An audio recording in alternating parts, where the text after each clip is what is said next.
Welcome everybody to the OpenActive community meeting for Wednesday, 28th of May 2025. Thank you all very much for joining. Great to see you all here, both some familiar faces and some new to OpenActive. So a big welcome to you if you're new. Thank you very much for joining. Really appreciate it. Just to go through usual kind of introduction before we get going. So if you are new to OpenActive, really do encourage you to join our Slack workspace. It's a really good place to keep up to date with stuff that's going on in OpenActive and communicate with other people and other organizations in the community to ask questions or hear updates or collaborate. So really do encourage you to join us there. Totally free, it's no obligation, just sign up, quick and easy, sign up to that. And yeah, you can keep in touch with everyone in the OpenActive community. And all the slides and recordings from these OpenActive community meetings are all shared. So I think someone, Holly, a bit background noise there. Would you mind just muting? Sorry, thank you very much. So yeah, all the meeting slides and meeting recordings from these community meetings are published openly as well. So please do look back on any meetings you might have missed that you might be interested in. Yeah, it's all available for you online. A quick look at what we'll be covering today. We'll do a quick round of introductions at the start. So for those who are new to the call, at the start of these meetings, we usually do a quick round of introductions just so everybody can help get to know others in the community and others on the call. And then today, the main focus of the meeting is to look at a club's data proposal that has been in the works for a little while. And my colleague Howard is going to talk us through that. And then there'll be some opportunity for discussion as well. So it should be a really good session and looking forward to it. So just before we get going, as I say, we'll do a quick round of introductions. I'll start with myself. So my name is Tim Corby and I work for the Open Data Institute. And we are currently acting as the stewards of the OpenActive initiative. And as part of that stewardship, we chair and run these community meetings. So that's me. I'll go through my other ODI colleagues on the call quickly first. So if I come to you next, Andrew. Hi, I'm Andrew Newman. I'm the Principal Data Specialist at the Open Data Institute, and I lead our technical work on OpenActive. Thanks very much. Darren? Yeah, hi everyone. I'm Darren Temple, a data technologist at the ODI, helping with the technical infrastructure for OpenActive. Great, thanks, Darren. And Howard? Hi, similarly, a data technologist at the ODI, working on the technical side of OpenActive, among other things. Great, thanks, Howard. And then no particular order, just going working through my screen. Stephen. Hi, Stephen Taylor, product manager over at London Sport for Open Sessions and GetActive. Great, thanks, Stephen. Andrew Bowley, sorry. It's okay. It's one of those phonetically wrong, correct things that's transcended through the generations. So we pronounce it Bowley, but it should be Bowley, really, phonetically. So yeah, I'm Andrew Bowley. I'm the head of inclusion, safeguard, and wellbeing at British Judo Association. So curious to see what this was about and what value there is in us linking in. So I kind of probably do a lot of listening today and then report back to my our development director. About somebody maybe linking up with the group, the community. So thanks for the invite. Fantastic. Great to have you here. Thank you, Andrew. Tom. Hi, everyone. I'm Tom Ali, founder at Played, and we provide activity finders that are powered by open data to NGBs, local authorities, and partnerships to help their audiences find and book activities. Great. Thanks, Tom. Michael. Hi everyone. So I'm Michael. I'm an intern currently at Tees Valley Sport, an active partnership in the Tees Valley. My role is essentially creating a club database for the Tees Valley. So my boss Mark just come along, listed it. Brilliant. Thanks, Michael. Great to have you here. Noam. Hi everyone. My name is Noam. I'm leading on the product work here at Upshot. Upshot is a monitoring, evaluation, and learning tool. Used by many different organizations, a lot of them sport focused, and we have an integration with OpenActive. So that's why I'm joining these calls to see how we can help promote it, and how can our users benefit from this relationship? Great, thank you very much. Jules. Hi, I'm Jules from York Sport Foundation. I'm fighting with technology at the moment. Bear with. Hopefully winning in the fight. Grace. Hi, yeah, I'm Grace from Somerset Activity and Sports Partnership, and I'm their digital project officer. So I look after their activity finder and keep an ear out for any updates in the open data space. Fantastic, thanks, Grace. And I think you and Andrew are winning on the branding front on the call today. Holly. Hi everyone, I'm Holly from Greater Manchester Moving, so I'm our strategic lead for sport partnerships.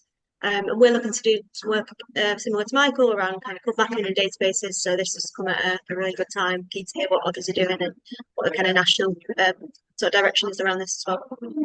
Fantastic, thanks, Holly. Jane, if you're there. I am. And Right, I'm also struggling with technology. For some reason, my computer's frozen on me today. So I'm on my phone. So I do apologise if I'm a bit less slick than normal. Jane Thompson, I'm the Club Development Manager at British Mountaineering Council. Similar to Andrew, sort of here to find out more. So a lot of listening and yeah, taking in what's going on.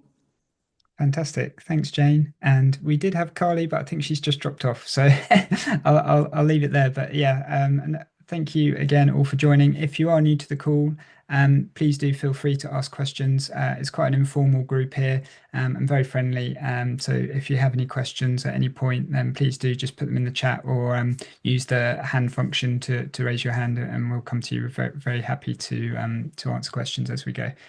Brilliant. Okay, in that case, without further ado, I'll hand over to my colleague, Howard.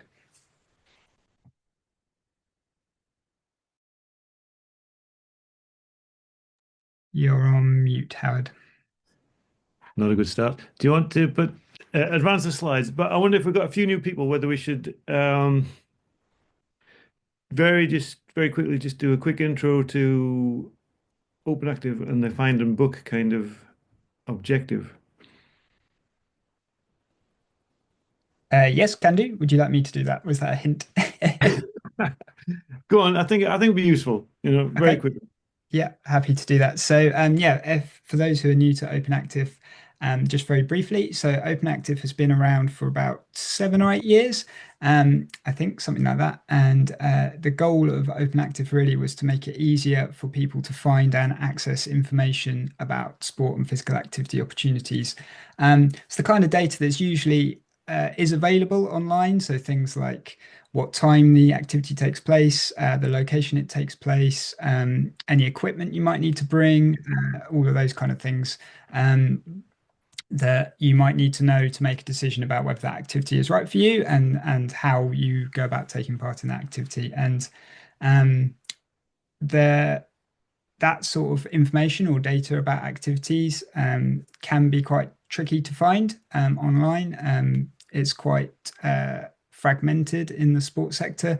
So some organizations might use a social media page, some might have a website, some might not have a digital or online presence at all. They might rely on sort of notice boards in clubhouses or notice boards in sports halls and things like that. So the idea behind OpenActive was to create a digital or data infrastructure, which is mainly around standardization. So it's a set of standards which makes a common language for people to describe activities. So where people are describing what time it takes place, everyone's using the same format and the same language. And then that makes it easier for organizations like Tom, who's on the call, who want to aggregate that information and put it into an activity finder or something like that. If you're trying to pull all that information from different sources, if it's in the same language and the same format, then it's easier. So that's kind of what OpenActive has been working on to date. And as we're going to go through on this call, we're starting to realize that there's demand in the sector for some other sort of forms of data, and in this case around clubs, and a sort of easier or simpler path to get into publishing data, but because to get to this point where you're publishing all the information about activities can be quite challenging for organizations that might not be that familiar with using digital tools or be, have a lot of digital or data knowledge. And also there might be quite a few good reasons why organizations might not necessarily have that level of granular detail about what time and place activities take place. And so an organization level listing could be an easier path to entry for those organizations, that they can still take advantage of the benefits of extra publicity and being pulled into activity finders and being and for organizations who are working strategically to map provision and work out where all the clubs and provision is. Was that a good summary, Howard? Excellent. Yeah. We've just had an intro from Carly. Cool. I'll just read that out just for the benefit of anyone who's watching the recording. So we've got Carly on the call as well, who is from Active Kent and Midway. And so, yeah, welcome, Carly. Thanks for joining us. Okay, so as Tim just mentioned there, the kind of focus to date has been on presenting information at quite a detailed level about what activities are available in a local area. So it's tennis, it's on a particular court, it's on Thursday at 6 o'clock, and this is how you book onto that course. So that kind of event level, dated and timed information about a session. And we know we've learned from feedback and from experience that not all the clubs, not all the activity providers are in a position to share that information.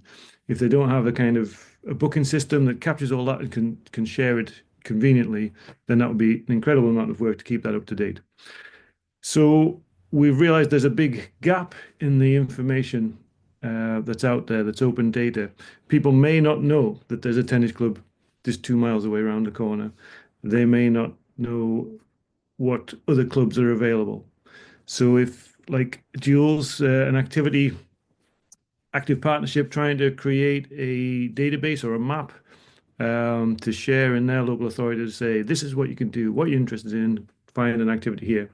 There's a whole chunk of data missing. So we're looking at different ways to present, different ways to kind of capture and collect and share that information in a consistent way. And we've had a couple of different exercises, we're aware of, the community is aware of different exercises, the work that Stephen Taylor's been doing at London Sport, to collect a whole load of club information for the London area. It also goes wider than that. So what we're proposing, and this is a little bit of a change from the OpenActive, to move away from just focusing on that event session level data to create a specification for this club data, so that can be shared consistently. So I kind of got these 3 questions on screen, or these 3 points that we just want people in the community to get your thoughts on, but hopefully to agree that this is the right way to go. So we recognize there's demand for information about clubs that's accurate and up to date. And there's a gap there at the moment. Club data kind of fits with the ambitions of OpenActive and our opportunity. It's a different type of opportunity to get active. And we know that clubs don't necessarily have the skills to publish at the session level. So the idea is, I think, well, I'll just pause there. Does everyone agree with those points? A chance to dispute if there is any. Give us a thumbs up if you can manage to work Zoom or something. Hey. Brilliant. 2 or 3 thumbs up there. Yeah, that's brilliant. Right. 5. Well, I'm satisfied. We can move on. Next slide, please, Tim. So, yeah, basically, we think there's a gap in the specifications for this information. So we want to propose a new specification at this club level to sit alongside our wider, what we call opportunity data model, which is our basically opportunities for sport and physical activity. So we're proposing a new specification. Do you want to click on one more, I think?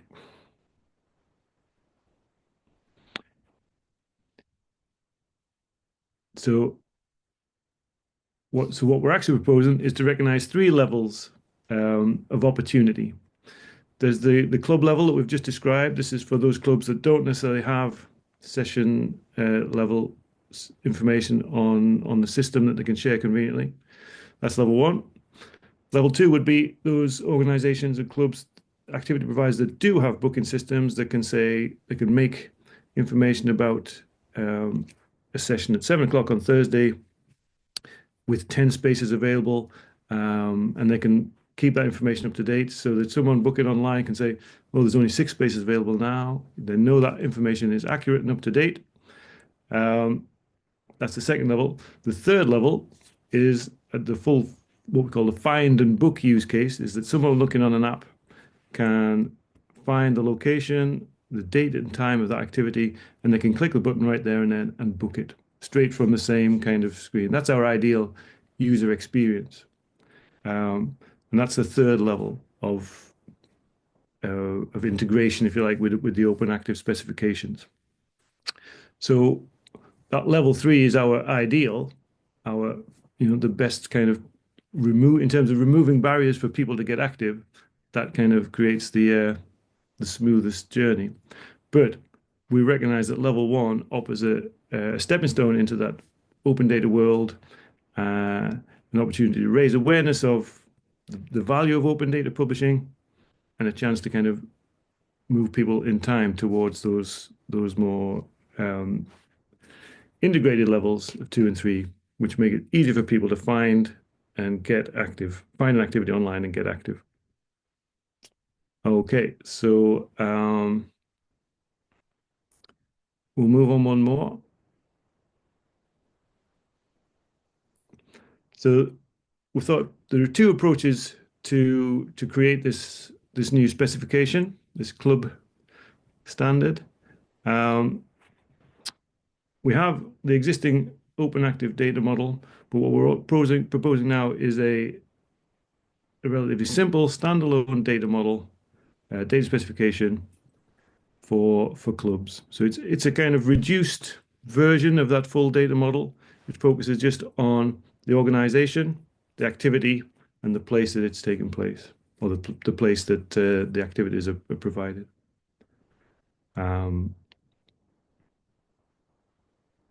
So I'll just pause there. So it's a simple, relatively simple specification. It's not, we recommend the JSON approach, and I can give a little bit of example of that later, but it's not mandatory. So if you want to use probably spreadsheets, CSVs, or other approaches, that's fine. And the second approach, if we just knock on one. Oh, actually, I think there's a little picture. Yeah, so we'll create a new specification, something like this, that will contain the guidance around how to share information in this consistent way. And the examples we'll use are for JSON, but the same thing will apply for other formats like spreadsheet, CSV. And the second approach, one more click, please.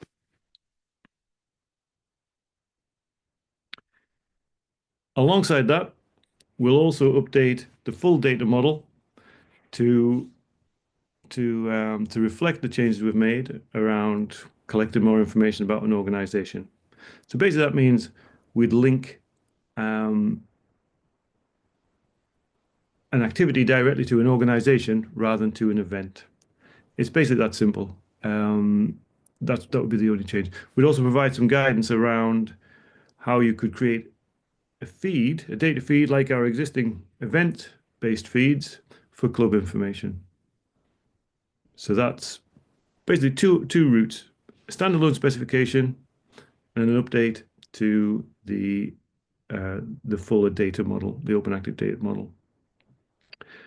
And to do that fuller update, we'd probably want to work with an NGB or similar and pilot, test what those changes might look like, and pilot that over a month or so, and kind of work with some of the technical people to to pin down the details there. Right, I shall pause there. Actually, what is the next slide, Andrew? Tim, is there? Well, that's just a kind of quick reminder that whatever we do to the data model won't affect the existing sessions and facility feeds. It will basically just allow an activity and a place to link directly to an organization. That's what I've just said.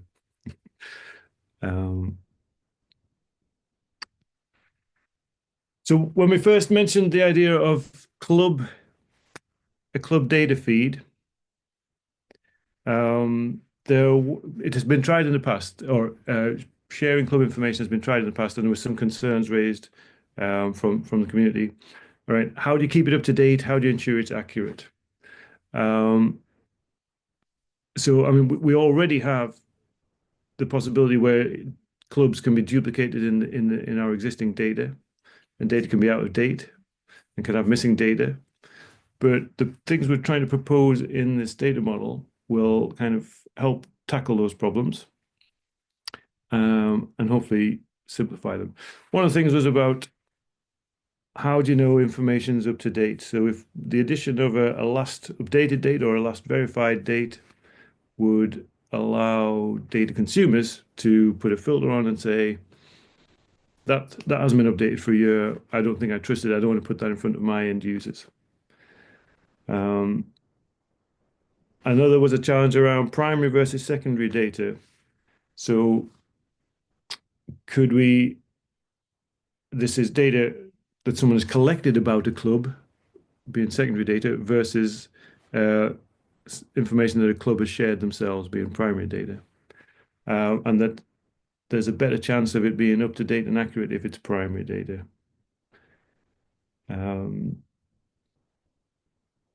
So this is still something to be considered, but by including details about where the data came from, for example, if it came from an NGB and a list of their verified clubs, affiliated clubs, that's up to date within with a last updated date that's relevant, then you'd have confidence that it's suitably accurate and up to date.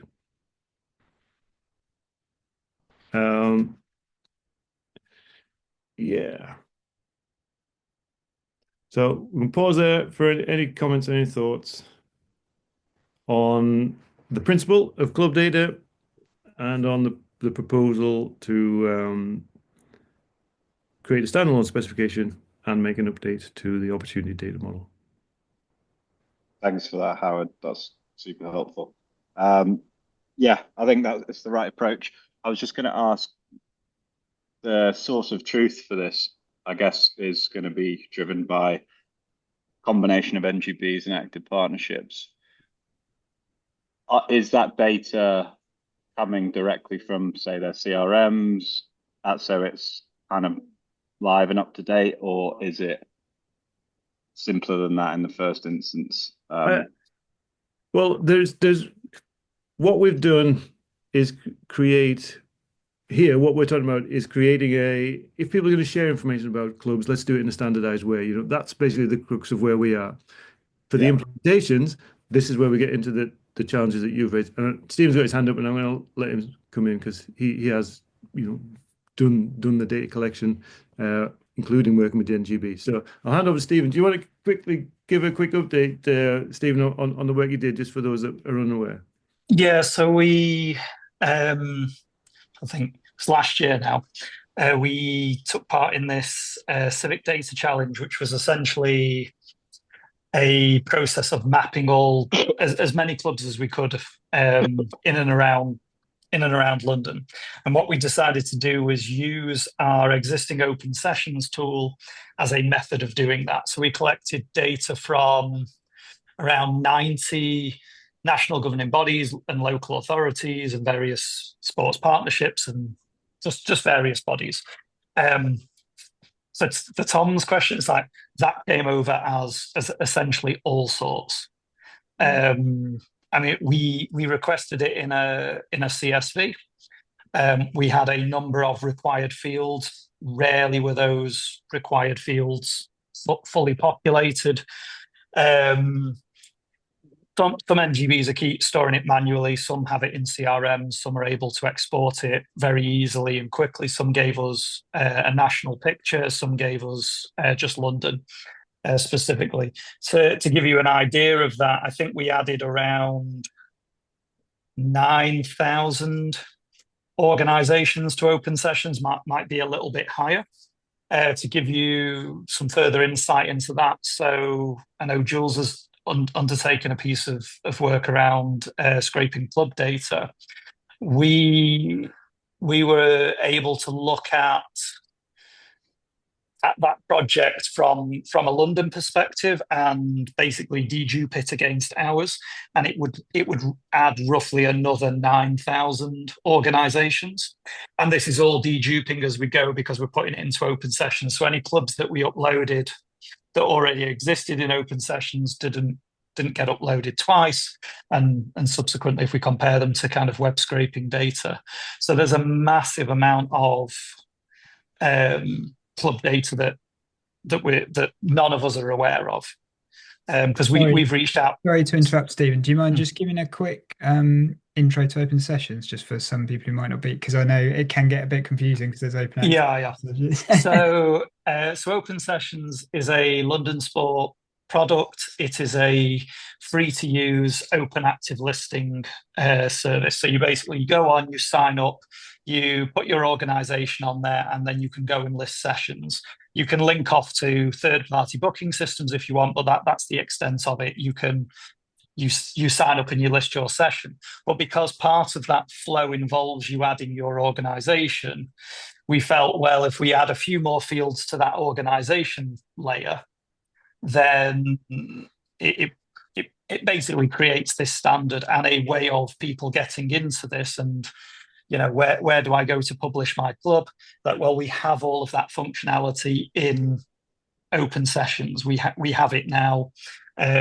If we can agree a standard, it's the sort of thing where we can publish a feed of not only sessions for the OpenActive standard, but we could publish a feed of organizations that someone like Tom could take and build a finder around.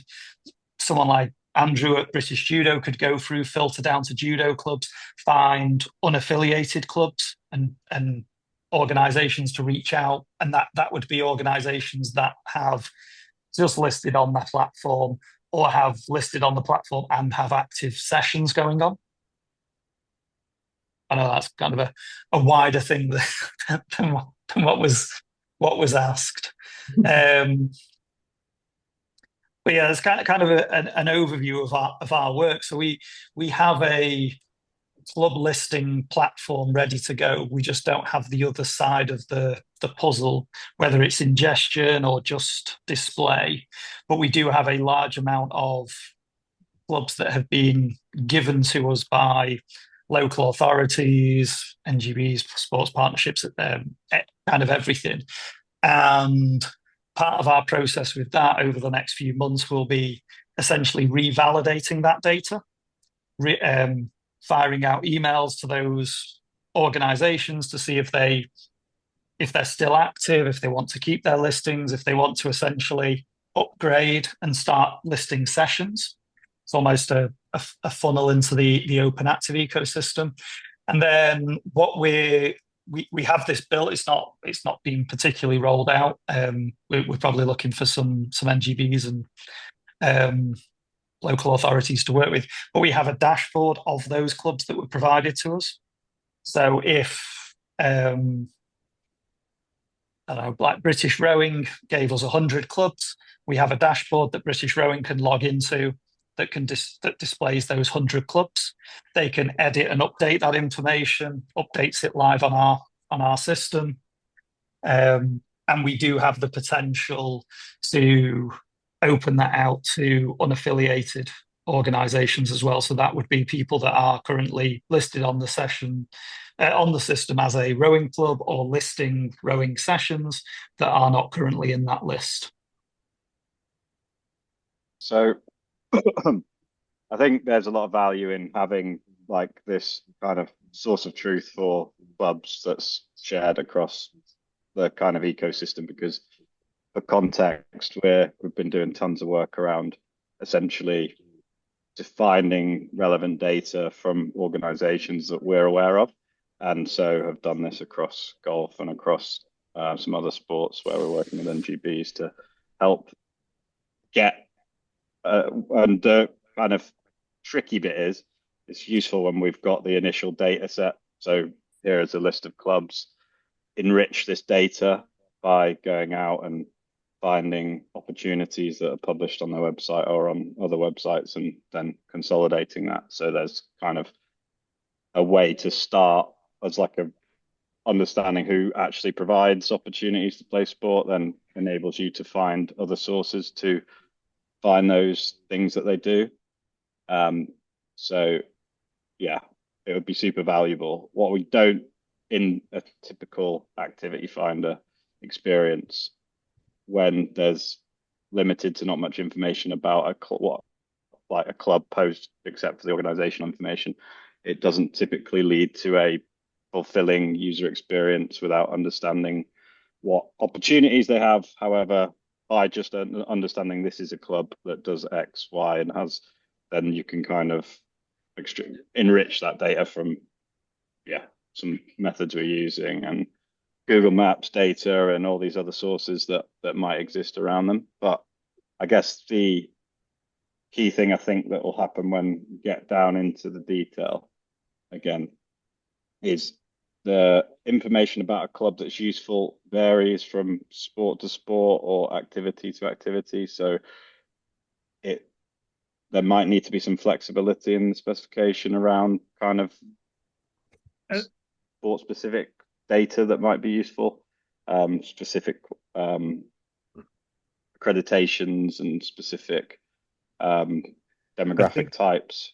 Yeah, that's interesting, Tom. I think what we learned from Stephen's experience is that it was a struggle to get rich data from a lot of the clubs, So I think that flexibility around what's mandatory, what's the minimum core amount of information you need to be useful versus providing the flexibility for that richness if the information is available. And one would hope from some of the NGBs certainly that have got a modern kind of database that you might be able to get information around accreditations and things like that. They should have all of that safeguarding kind of information might come through. Accessibility information about the locations, venues, that kind of stuff. Sorry. No, sorry, I interrupted. Sorry, I'm hogging this a little bit. I've just been we've been doing lots of work around this, so it's interesting. So one of the key things that I think has about the kind of opportunity standards is it rightly so was fairly rigid, and so required, not rigid, but it required specific date time. It required certain things that now I've kind of come to realize there's a lot of stuff that sits slightly outside of those models. And I think just in terms of this specification, I think it being more flexible in terms of, or easier to publish just in the format that is currently how the data is stored at the source of truth, whether that's a NGB CRM, whether that's a spreadsheet, whatever that might be, is the ability for that to be flexible with very few required fields, but lots of opportunity for optional fields for things that are sport specific or whatever. Then I think that gives you a bit of an idea of how that can then be consumed by applications and made better. Like, for example, if you're creating a more of a free search, if someone types in judo activities for my 7-year-old kid who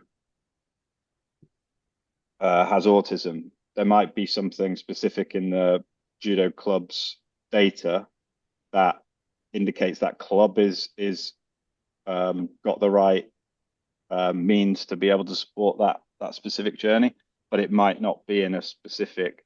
It might be based on a description or based on a thing that's difficult to format.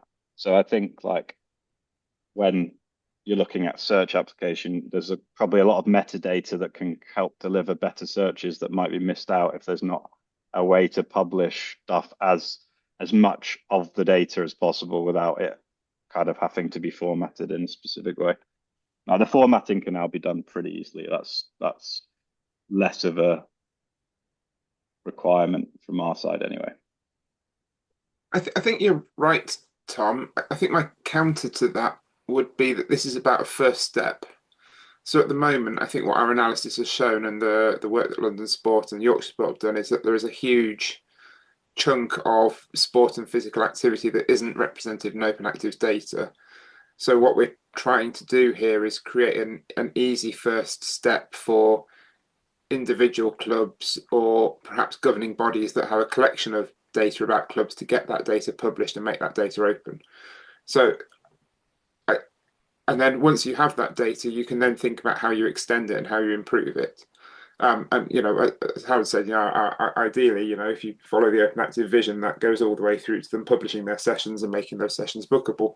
There might be interim steps in between that. I think the point around different sports having different requirements is interesting. I think if we write this in the right way, it could become a base standard that is extendable. So you could have a standard for clubs data and then an extension for swimming or an extension for basketball or whatever the sport is. And because of sort of the way we do standards here, it would be extendable. So that would be entirely possible. But yeah, I agree. That point about richness of data, it is interesting, but actually, I think we need to provide a jumping in point for people, and it's the start of their journey, and definitely not the end. Can I just come in? Sorry to interrupt, Tom, but can I just come in because Andrew's added a question in the chat as well, so I just wanted to throw that in. He's asked how and who will input the data, so I think that's sort of something we've been touched on, but I don't know if Howard wanted to before we jump into that, I'm going to share the screen because I'm conscious if people haven't seen some of the things we're talking about. That's not what I wanted to share. What can you see? My desktop now. Yeah, it's a beautiful cityscape. Yeah, there we go. Okay, so I think you see that. Okay. So just for people that haven't, and I'm using Get Active, which was mentioned by Stephen earlier. So this is the idea of an activity finder for just people that haven't seen this. And if I wanted to search for judo there, it goes out now and finds these sessions, and it shows you the price and where they are, and you can get information about it. And there you can click on that, and that'll take you to book it directly. So that is the kind of user experience that we're talking about, and that makes this OpenActive powers this kind of ecosystem of apps and tools that make getting your activities out there and really easy to find and to book and to get on. So, and of course, it tells you more about what facilities and things they've got at that place. So that information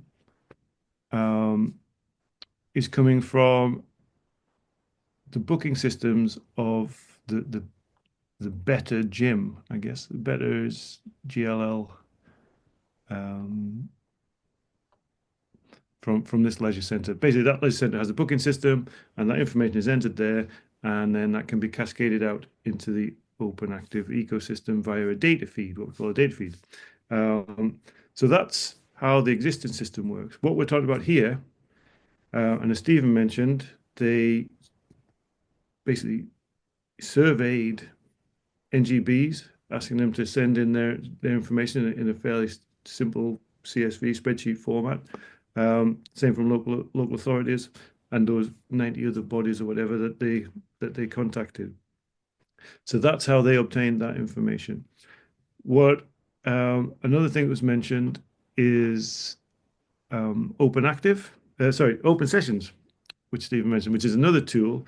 And this is a portal where if you're not a big gym with a booking system, you're just maybe a yoga teacher and you run sessions in the village hall, you can go onto Open Sessions and list your information, and it'll appear alongside these in these activity tools. So there's different routes to getting the information out there.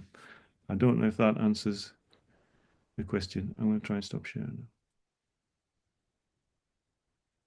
Hi, Andrew. You look like you've got a couple of questions. I didn't know if you'd be happy to just come in and Yeah, this is really. I mean, this is great. I mean, I'm not negative to questions. I also see it from the perspective of some of our clubs. Getting them to put the data in our MyMA system at the moment, which is our CRMS system, is one thing. Trying to get them to think about other data going in, and obviously, as you'll be aware, I'm always like, "What's the $100 million question? What's the cost?" Because that's the big thing. With NGBs, our budgets are being cut and cut and cut. So there's those kind of factors with it as well. And if I was to go back and go, look, this is great, I mean, I'm all about how much we can promote judo and get it out there. We've got a club finder already, like I said in a previous question, having linked in very early on with the sports welfare officers through Laura Middleton as part of the White Report recommendations, they are desperate to try and find out who's in their area. I went to their kind of their day the other week with all the SWOs across England, and they really struggle, to find out what's going on with clubs within their area. And if it's APs on the line, you'll know the score, So I think that, I don't know, I mean, I'm sorry if I'm coming late in the conversation. I don't want to sort of go over all ground, but for me, there's a really good trick there. I think they would grab this, really grab it. And I think if there's active partnerships, hopefully you'd agree with me, because in some places they get the cooperation, in some places they don't. Yeah. And for me, it's a sustainability model, isn't it? Your data is only as good as what's on today. And if we all go tomorrow, we could go as an NGB tomorrow. It could happen. Funding goes. The SWOs, they're only there to 2020, whatever. So for me, it's a great thing to have. How would it be sustained beyond, a period where an NGB is in place or an SWO is in place, for example? And obviously, the big thing is the cost thing for me. If I was to go back to Magic, this is great. Yeah, let's link with our club support team. Let's link with our president for Club Finder. Maybe it's a bolt on. What's going to cost us? Thanks, I Andrew. think Really good the question. cost. Yeah, the cost thing. It depends on your current setup, of course, doesn't it? But the specifications are there. There's no charge to kind of adopt them. It's obviously just the technical, the development cost.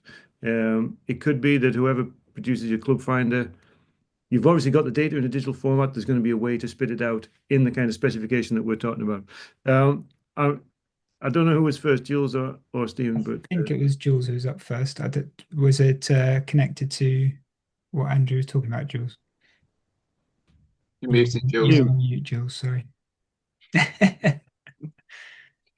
I'm glad you can't lip read there, Tim. That was most. I was wondering, Andrew,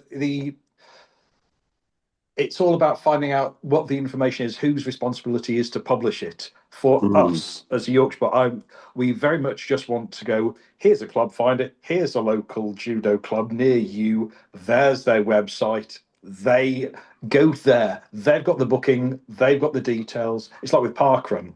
We know Parkrun runs every Saturday. We know where the parkruns are, but it's not active, it's not honest data enough, so you can put it in a finder. But you say, well, the nearest one's there, go to the website, and if Saturday happens to be Christmas, then obviously it's not running. But it's that kind of just get people to the end user, to your clubs, and then they'll work out better from there. So if you went onto our club finder at the moment, part of our club affiliation is that, they have to put the details, the club website, all details when they operate, where it is. So in some ways, all that is already there, hopefully. Yeah. We still have to chase people, but it's part of the validation process at the moment, which all got to be there. So I go back to the thing again around what's the added value in this compared to what we're doing already. And I get it. The fact it widens out to a wider audience. Yeah. It's more customers. So if there's a national standard, then if say there's a This Girl Can finder for clubs, and then someone goes on there and they'll find out the judo, they'll find out the golf, they'll find out the other ones. And so that data is then publicly available to everyone in a neat format. So it's being able to tie into national campaigns and things like that. Because I'm the cynical head who's going to have to sell it to my manager. So I'm doing the questions now. because that's the way I know I get asked. Yeah, Great well, I into think this is So if fantastic. you're already I'm doing not negative about this. I think it's a great piece of software. Brilliant. Yeah. if you're already doing it and it's being published through a finder, it's already out there. There are things that can scrape data and just go, well, here you go, and they'll bring it all in. Scrape it from that, you mean? Because you're talking to a Luddite here. Apologies. Yeah.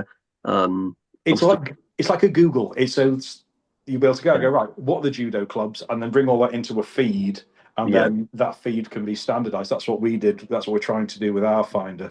Is we've gone through all the feeds we can do, all the Sporting and system partners, and go right. Let's bring it all together. We've gone from about 3,500 to about 7,500 organisations, and it's a way of bringing things together. Because obviously NGBs will have their clubs, but there'll be unaffiliated clubs and the community clubs. And it's a way of just trying to bring all the data in one understandable format that anyone can use in these finders. And I've also put, sorry, apologies, Hogan, just very final. I've put in the sort of email that we're BJA, we are British Judo Association. We've got the kind of pathway contracts. We cover Olympic, Paralympic, whatever. There are two other big associations out there. I think the important thing for me would be, again, when you define a sport, it's ensuring that also represents which national governing body it's linked to. Yeah, because I think that's critical. And, we're trying to bring the standards around judo anyway up, with those other organisations. But that's a really important thing for you to be aware of as well, because we get that all the time. It's one of your clubs. Well, no, it isn't. Yeah. But you recommended it. No, it isn't. Do you know what I mean? So that's important for you to be. It's not a homogeneous kind of a group of people doing judo. There are different ones, and there are also lone wolf clubs out there as well. Got no link to a governing body as well. If only there's some kind of sporting competition you could use to bring everyone together. Yeah. No. They come to our license events. They do that. But on a serious point, there are, to be a coach, we have our own standards. To be a club validated. I'm talking about from a safeguarding perspective. Yeah, there are martial arts that don't do any of that. Yeah. And then suddenly you're all labelled in this group. And I think that's critical as well in terms of standards. If you're talking about standard for this, that's got to be part of the standard. Yeah.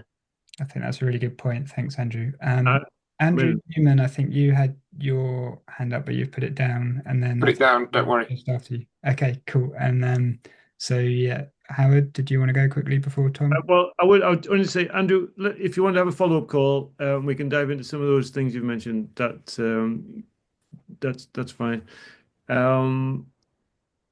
We've got a message or a chat rather from Michael, but Tom, you go first, and then we'll pick up Michael's point. Cheers. It's good to see such good conversation around this. So just more on some practicalities of how this could operate. I think typically with opportunity data, it's been very much the onus on the provider of that opportunity. So the actual organization that's delivering it to publish their data in a specific format through their system. I think there is an opportunity to leverage the pre-built kind of trust networks that exist within sport and physical activity to, I guess, circumvent the need for self-listing of your organization, which I think we have learned is A, time consuming, and B, unreliable. And I think that we'd likely have a much bigger amount of helpful data if the onus is on NGB's active partnerships to, I guess, publish their data. What I was talking about before around kind of some more flexibility around the publishing of data, because I know that as a publisher of data as well as a consumer of data, that like forcing it to be so rigid means systems have to change the way they publish data, which then creates more delay in the publishing of data. And so I guess keeping that as kind of simple as possible so that an NGB, for example, can export their club's database, and that club's database has likely got a good amount of the data, or it can be slightly enriched by the NGB themselves and published as a kind of source of truth for clubs, would be, I think, a good route to getting trustworthy information in there that's kind of been through that network of safeguarding, etc. Because then that we can then say these are verified organizations, and here is what they offer, which is helpful for people looking for stuff. But then, yeah, where there is opportunity, I guess the output, the reverse side of that is that there's already organizational data in open data as metadata from opportunity data, right? So how do you then manage the kind of cross pollination of that in the future, and one coming from the publisher and one coming from a governing body or an active partnership? Yeah, that kind of deduplication is one of the challenges. Jules will say use site ID from active places, and that'll save but and that's certainly something to be explored. Not everything that won't apply to everything, but it could be a good place. And there is a placeholder in the data specification for that ID. Yeah, I'm mindful of time. I just wanted to jump in on Michael's point. The level 1 data, he says, which is basically the basic club information, is hard to collect. So you're collecting this presumably manually around the Tees Valley area. Yeah. Yeah. And providers are using different means to disseminate that information at the moment: Facebook, websites, and social media. And it's a full-time job for him collecting that data. So this kind of echoes Jules's challenge, where this kind of data scraping and deduplicating kind of activity came in. So you might want to pick up with Jules on his adventures there. I think I'm trying to work out what if there's a neat route to summarize the club information that's already contained in the 300 plus data feeds that we've got, that might provide a shortcut, another route to test our club data feed as well, our club data specification. But otherwise, is there anyone else got any comments or thoughts? Anyone we haven't heard from?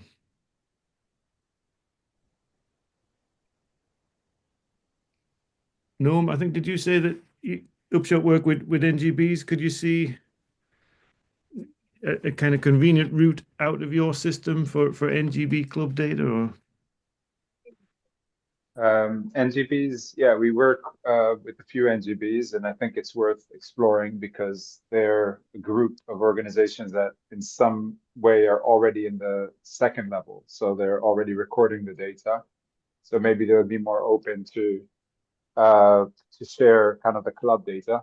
But I'm not going to talk on their behalf. I think it's worth asking them and seeing if what are the barriers and like what's in it for them. Like, why would they want to start using it? I think the answers are clear. It's just making sure that there's somebody on board to maintain that, because yeah, as others mentioned, if the data isn't accurate, then it won't be useful for the end user. Okay, and thanks, Jane. Again, if you want to get in touch to discuss more, that's please do. Thanks, Noam. Yeah, obviously you can't speak for them. And there's a thought that if they're already publishing at level 2, it might seem like a backward step to just produce the club data. Or it might help to kind of build and draw others into getting onto that level 1. So I can see perhaps a kind of ecosystem benefit there. The point of level 1 is it's always there. Whereas level 2, if you haven't got anything particular for that week, an activity finder won't see you. Yeah. Yeah, and I think that was a point that came up in a chat we had previously about sort of seasonal sports and things like that, that they'd like to maintain a profile out of season and not just when they are active. Cool. We're just going to the last couple of minutes. Was there anything you wanted to kind of wrap up with, Howard? No, I think other than it feels, community approval to proceed, and we're looking for. So I'll draft an initial round of the spec, and we can poke holes in it and see how it stands up in terms of the real kind of implementations that we've seen. Stephen's data, maybe in London Sport would be a good place to test that. And then also trying to find an NGB or two to kind of to test that idea of the flow directly from their systems of their affiliated clubs. I just want Holly, Grace, and Carly haven't had a chance to say anything. I don't know. Is there anything you want to say at the last minute? No, not really. It's all quite new to me, so I think just listening and taking it in. But we're undertaking that same process that Yorkshire and London have done around just kind of trying to scrape that data and see what's available. So yeah, just useful to hear that others are sort of at different points on that journey, and yeah, we found that useful so far. So I think Michael will definitely be a conversation to up there for yourselves as well. Okay. Thanks. Andrew, did you want to just come in with the last word? No, I just apologize. I'm going to have to go to. I've got another meeting, but listen, sorry. really thanks, and definitely Sorry, if you Andrew, could call you up read after up. this, Howard. All right, yeah, fantastic. Thanks, Thanks for your time. Appreciate it. Thank you. Thank you. Just from my point of view, listening to this, trying to be quiet in the background, I think I've heard a few things. I think there isn't any opposition to having a club's layer of data in OpenActive. I think we can write a specification for that. That is fairly broadly applicable. That there are some concerns around maintenance of data which we need to address, and probably need to address with NGBs and their suppliers. I think that's probably a specialist workshop we can convene and run. And then I think there's something about how we provide guidance to organisations, and I think there's a real challenge for people who are looking to use the data in terms of deduplicating data, but that's not necessarily a new challenge with OpenActive. I think that most organisations that aggregate OpenActive data already do a level of deduplication anyway. So I feel quite positive after this conversation. Cool. Thank you, Andrew. Just a very quick note before I go, because I've just like for context, we kind of do a similar thing with England Golf, and there's maybe 5 clubs out of 2,000 every week which either changes, like stops being a club, so that there is quite more change than you'd think from kind of semi-static information. So yeah, from the source would be a thing I would vouch for. Yeah. Cool. Thanks, Tom. And just picking up something Michael's put in the chat about mailing list. We don't have a mailing list, I'm afraid, Michael, but best place to keep in touch is if you sign up to our Slack workspace, and I can send you through the link to that, or if you should be able to find it on our website at the footer at the bottom if not. Will do, thank you. Cool. So yeah, we'll wrap up there. We're just gone slightly over, so apologies for that. But thank you very much, everyone, for joining. It's been a really interesting and useful meeting. I think some really great discussion. So thanks for all your contributions, and thanks for joining, particularly those who are new to the call. Hope you found it useful and interesting. And yeah, hope to be in touch again and speak to you again soon. So thanks very much, everyone, and see you all again soon.